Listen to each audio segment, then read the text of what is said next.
কেঁচা পাতৰ নিম্নগামী মূল্যৰ বাবে সংকটত পৰিছে ক্ষুদ্ৰ চাহ কৃষক। 22-23 টকা দৰত প্ৰস্তুত হোৱা প্ৰতি কিলো কেঁচা চাহপাত বিক্ৰী হৈছে মাত্ৰ 19 টকাত। ৰাজ্যৰ এটা বিশেষ উদ্যোগ, যিটো উদ্যোগে বিশেষকৈ উজনি অসমৰ লক্ষ লক্ষ শিক্ষিত নিবনুৱাক সংস্থাপন দিয়াৰ লগতে এই উদ্যোগে অসমৰ গ্ৰাম্য অৰ্থনীতি ত্বৰান্বিত কৰাত এক ভূমিকা লৈ আহিছে। সেইটো হ'ল অসমৰ ক্ষুদ্ৰ চাহ উদ্যোগ। কিন্তু ৰাজ্যৰ এই ব্যাগুম উদ্যোগটোলৈ আহিছে এক অশনি সংকেত।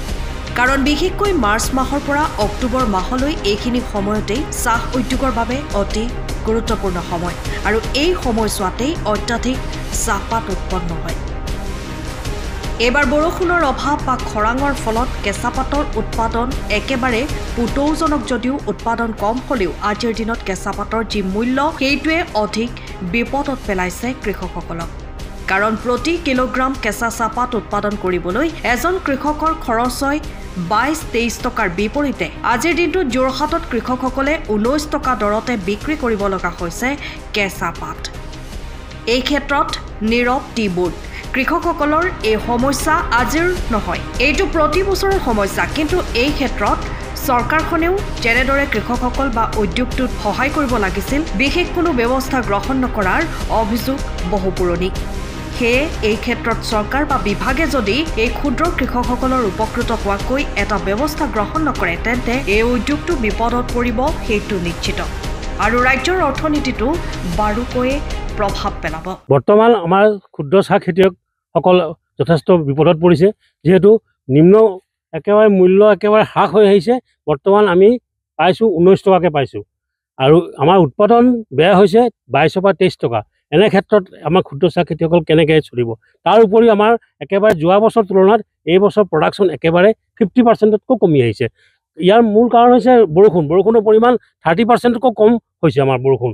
গতিকে আমাৰ এই সময়ত আমাৰ ক্ষুদ্ৰ চাহ খেতিয়কসকল মূৰে কপালে হাত দিবলগীয়া হৈছে, যিহেতু এতিয়া আহি আছে বোনাছ, পূজা আহিছে।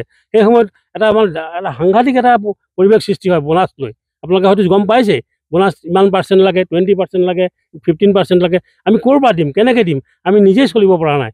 এই ক্ষেত্ৰত আজি 4 দিনমান আগত যোৰহাট জিলা আয়ুক্তৰ লগত ক্ষুদ্ৰ চাহ খেতিয়ক সন্থা আৰু আমাৰ বটলি ফেক্টৰী, এই মালিকাধীন ফেক্টৰীবিলাকৰ লগত এটা আলোচনা হৈছিলে। তেওঁলোকে আমাৰ উপায়ুক্তই নিৰ্ধাৰণ কৰি দিছিলে যে মিনিমাম 25 টকা দিবই লাগিব।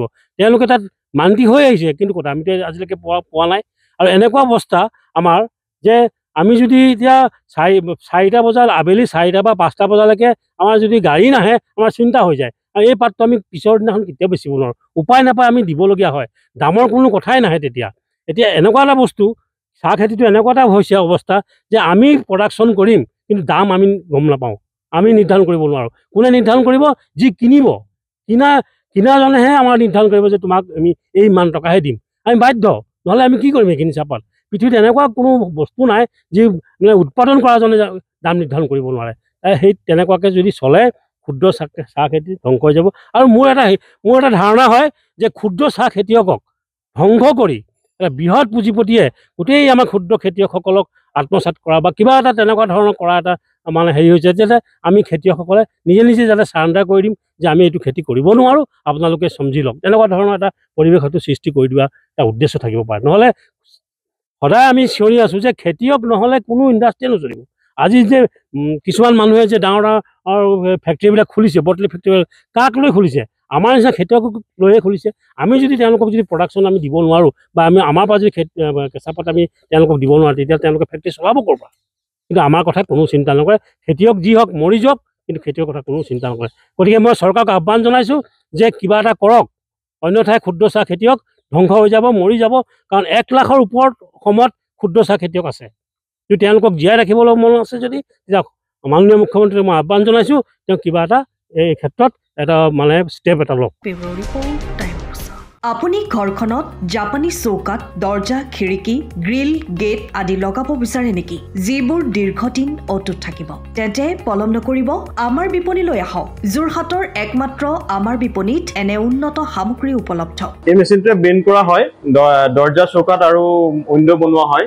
বাকী আমাৰ গেনগ্লাইজত হয়, এইবিলাক আমাৰ ঠিকনা শ্ৰীৰাম এলুমিনিয়াম চেণ্টাৰ DCB তিনিআলি তৰাজান যোৰহাট 785006 যোগাযোগৰ নম্বৰ 8638967754 অথবা 9401552548 পাল্লা বনোৱা আছে গেলভেনাইজৰ হয় এইটো প্ৰেছ ষ্টীল বুলি কয় গেলভেনাইজৰ উইন্ডো হয় ইয়াত ষ্টীলৰ এইবিলাক গ্ৰিল দিয়া আছে এক্সট্ৰাকে গ্ৰিল প্ৰয়োজন নাই গ্ৰিল সব লাগি গৈছে আৰু ইফালে মস্কিটো নেটো দিব পাৰে এইটো মস্কিটো নেট এফালে বেক সাইডে মস্কিটো নেটৰ পাল্লা আছে পকাত নি পিনে ঘৰটো আৰম্ভ কৰোঁতে লৈ যাবলগীয়া হয় তেতিয়া পকাত দি দিলে মানে ইয়াত ঢেলাই সোমাই যাব মছলা সোমাই যাব বালি মছলাটো ভৰাই দিলে মানে মজবুত হৈ যাব ইয়াৰ সময়ৰ খবৰ সময়ত পাবলৈ ফলো কৰক টাইম অফ